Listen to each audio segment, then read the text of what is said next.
नमस्कार दोस्तों, एजुकेशन 24 में आपका स्वागत है। दोस्तों, आज का वीडियो आप सभी के लिए बहुत ही खास होने वाला है, क्योंकि आज के इस वीडियो में मैं आपको बीए फर्स्ट ईयर के सेकेंड सेमेस्टर में आपका जो सब्जेक्ट है सोशोलॉजी यानी कि समाजशास्त्र है, उसके अंदर कौन कौन से क्वेश्चन आने वाले हैं, इस वीडियो के अंदर मैं आपको आने वाले क्वेश्चन के बारे में बताऊँगा। सो आप इस वीडियो को ध्यान से देखिएगा ताकि आपको आने वाले क्वेश्चन के बारे में अच्छे से पता चल सके।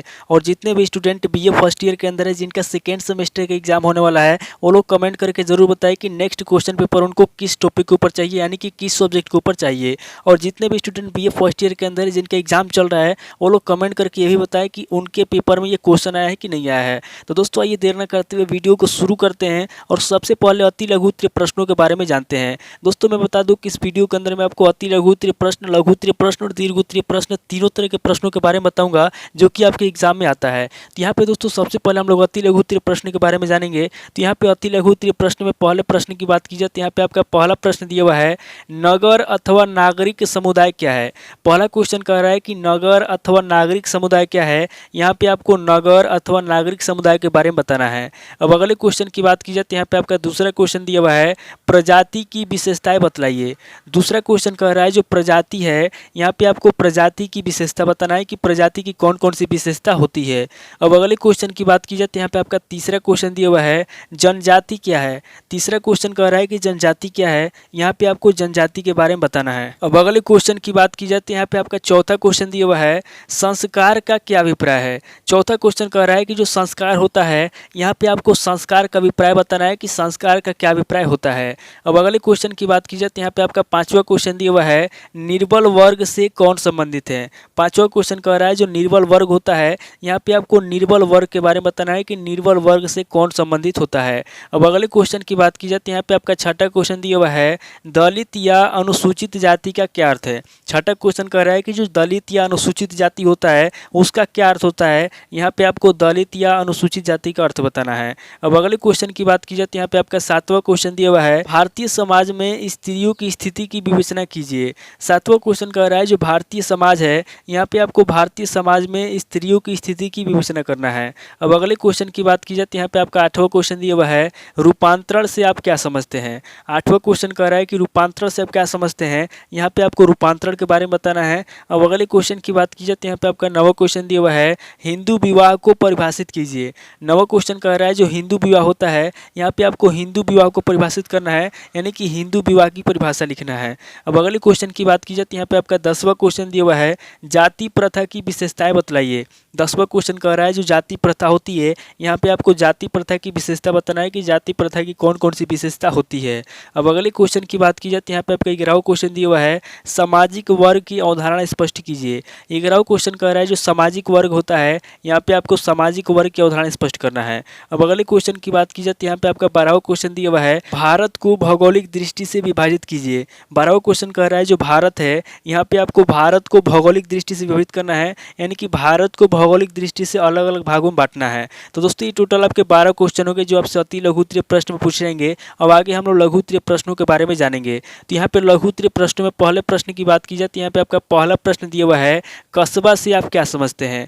पहला क्वेश्चन कह रहा है कि कस्बा क्या होता है, कस्बा से आप क्या समझते हैं। पहले क्वेश्चन के अंदर आपको कस्बा के बारे में बताना है। अब अगले क्वेश्चन की बात की जाए तो यहाँ पे आपका दूसरा क्वेश्चन दिया हुआ है, भारतीय विधा अभिगम के स्रोत बतलाइए।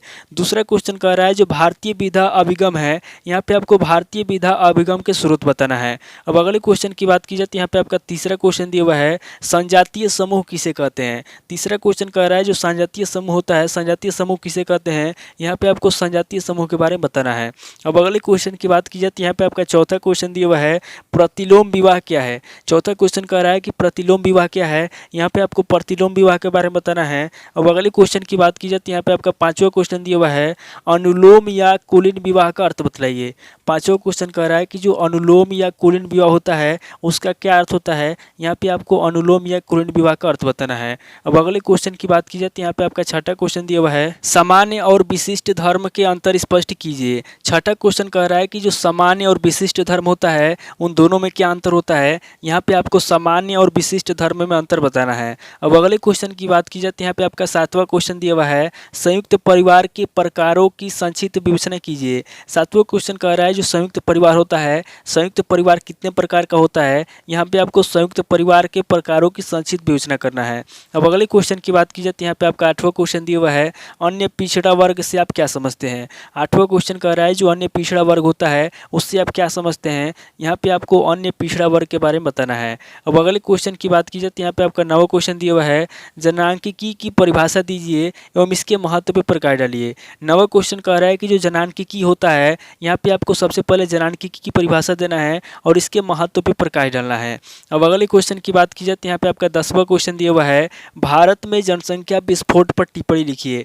10वां क्वेश्चन कह रहा है कि भारत में जनसंख्या विस्फोट है, यहाँ पे आपको भारत में जनसंख्या विस्फोट पर टिप्पणी लिखना है। अब अगले क्वेश्चन की बात की जाए तो यहाँ पे आपके 11वां क्वेश्चन दिया हुआ है, जातिवाद से आप क्या समझते हैं, उसके विकास के कारणों पर प्रकाश डालिए।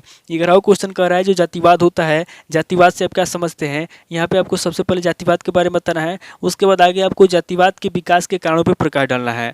अब अगले क्वेश्चन की बात की जाए तो यहाँ पे आपका 12वां क्वेश्चन दिया हुआ है और लघु उत्तरीय प्रश्न का लास्ट क्वेश्चन दिया हुआ है, सांप्रदायिकी राजनीति क्या है। 12वां क्वेश्चन कह रहा है जो सांप्रदायिकी राजनीति होता है, सांप्रदायिकी राजनीति क्या होता है, यहाँ पे आपको सांप्रदायिकी राजनीति के बारे में बताना है। तो दोस्तों ये टोटल आपके 12 क्वेश्चन होंगे जो आपसे लघु उत्तरीय प्रश्न में पूछेंगे। अब आगे हम लोग दीर्घ उत्तरीय प्रश्नों के बारे में जानेंगे।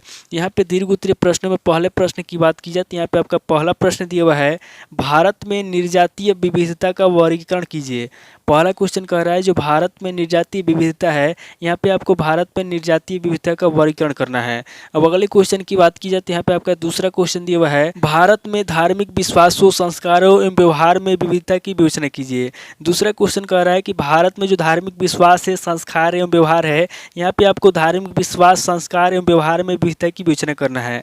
अब अगले क्वेश्चन की बात की जाए तो यहाँ पे आपका तीसरा क्वेश्चन दिया हुआ है, भारतीय जनजातीय की समस्याएं तथा इसके पुनर्वास के लिए सुझाव पर निबंध लिखिए। तीसरा क्वेश्चन कह रहा है जो भारतीय जनजाति है, यहाँ पे आपको भारतीय जनजाति की समस्या बताना है और उनके पुनर्निवास के लिए सुझाव पर निबंध लिखना है। अब अगले क्वेश्चन की बात की जाए तो यहाँ पे आपका चौथा क्वेश्चन दिया हुआ है, हिंदू विवाह के विभिन्न स्वरूपों की विवेचना कीजिए। चौथा क्वेश्चन कह रहा है कि जो हिंदू विवाह है उसके कौन कौन से विभिन्न स्वरूप हैं, यहाँ पे आपको हिंदू विवाह के विभिन्न स्वरूपों की विवेचना करना है।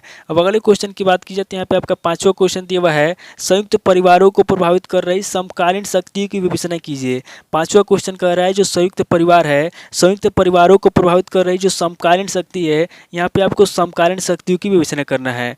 अब अगले क्वेश्चन की बात की जाए तो यहाँ पे आपका 6वां क्वेश्चन दिया हुआ है, भारतीय मध्यम वर्ग की प्रमुख विशेषताओं का चित्रण कीजिए। 6वां क्वेश्चन कह रहा है जो भारतीय मध्यम वर्ग है, यहाँ पे आपको भारतीय मध्यम वर्ग की जो प्रमुख विशेषता है उन प्रमुख विशेषताओं को चित्रण करना है। अब अगले क्वेश्चन की बात की जाए तो यहाँ पे आपका 7वां क्वेश्चन दिया हुआ है, दलित शब्द को स्पष्ट कीजिए, दलित समस्याओं के समाधान का उल्लेख कीजिए। 7वां क्वेश्चन कह रहा है जो दलित शब्द है, यहाँ पे आपको सबसे पहले दलित शब्द को स्पष्ट करना है, उसके बाद आगे आपको दलित समस्याओं के समाधान का उल्लेख करना है। अब अगले क्वेश्चन की बात की जाए तो यहाँ पे आपका 8वां क्वेश्चन दिया हुआ है, माल्थस के जनसंख्या सिद्धांत की विवेचना कीजिए। 8वां क्वेश्चन कह रहा है जो माल्थस का जनसंख्या सिद्धांत है, यहाँ पे आपको माल्थस के जनसंख्या सिद्धांत की विवेचना करना है। अब अगले क्वेश्चन की बात की जाए तो यहाँ पे आपका 9वां क्वेश्चन दिया हुआ है, भारत में जनसंख्या वृद्धि के दुष्परिणाम पर प्रकाश डालिए और बढ़ती हुई जनसंख्या को रोकने के उपायों की विवेचना कीजिए। 9वां क्वेश्चन कह रहा है कि भारत में जो बढ़ती हुई जनसंख्या के दुष्परिणाम है, यहाँ पे आपको भारत में बढ़ती हुई जनसंख्या की वृद्धि पर दुष्परिणाम पर प्रकाश डालना है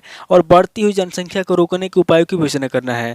अब अगले क्वेश्चन की बात की जाए तो यहाँ पे आपका लास्ट क्वेश्चन दिया हुआ है, यानी कि दीर्घ उत्तरीय प्रश्न का 10वां क्वेश्चन दिया हुआ है, राष्ट्रीय एकीकरण की बाधक तत्वों का विश्लेषण कीजिए। 10वां क्वेश्चन कह रहा है जो राष्ट्रीय एकीकरण की बाधक तत्व हैं, यहाँ पे आपको राष्ट्रीय एकीकरण की बाधक तत्वों का विश्लेषण करना है। तो दोस्तों ये टोटल आपके 10 क्वेश्चन होंगे जो आपसे दीर्घ उत्तरीय प्रश्न में पूछ जाएंगे। तो इस वीडियो के अंदर मैंने आपको अति लघु उत्तरीय प्रश्न, लघु उत्तरीय प्रश्न और दीर्घ उत्तरीय प्रश्न तीनों तरह के प्रश्नों के बारे में बता दिया। आप इन तीनों तरह के प्रश्नों को नोट कर लीजिए और किसी किताब से सीरीज से मिलाकर के याद कर लीजिए। तो दोस्तों आज इस वीडियो को वहीं पे स्किप करता हूँ और मिलता है आपसे नेक्स्ट वीडियो में। अगर आपको वीडियो अच्छा लगा तो वीडियो को लाइक कीजिए, शेयर कीजिए और कमेंट करके बताइए कि आपको नेक्स्ट वीडियो किस टॉपिक के ऊपर चाहिए। थैंक यू दोस्तों।